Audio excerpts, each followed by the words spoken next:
বাংলাদেশি নাগরিকদের ওপর থেকে ভিসা নিষেধাজ্ঞা প্রত্যাহার এবং আরও বাংলাদেশি কর্মী নিতে সংযুক্ত আরব আমিরাতের প্রতি আহ্বান জানিয়েছেন প্রধান উপদেষ্টা অধ্যাপক ডক্টর মোহাম্মদ ইউনূস।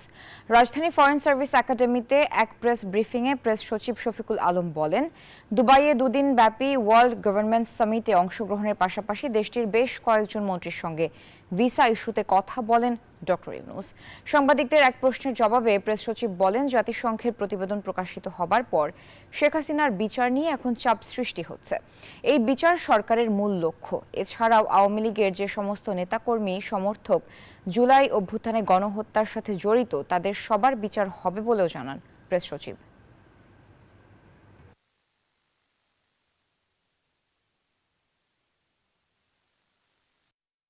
ইকোনমি তো খুব ভালোভাবে গ্রো করছে, তো ওদের বাংলাদেশের থেকে ওয়ার্কার নেওয়ার একটা ডিমান্ড অলরেডি আছে। আমরা আশা করছি যে আমাদের সাথে টক্স গুলো ফ্রুটফুল হলে এটার দুয়ারটা খুলবে, বাট এখনো টক্সটা চলছে এবং আমি বলবো যে টক্সটা যেটা কথাবার্তা হচ্ছে এটা একটা পজিটিভ ডিরেকশনে আছে।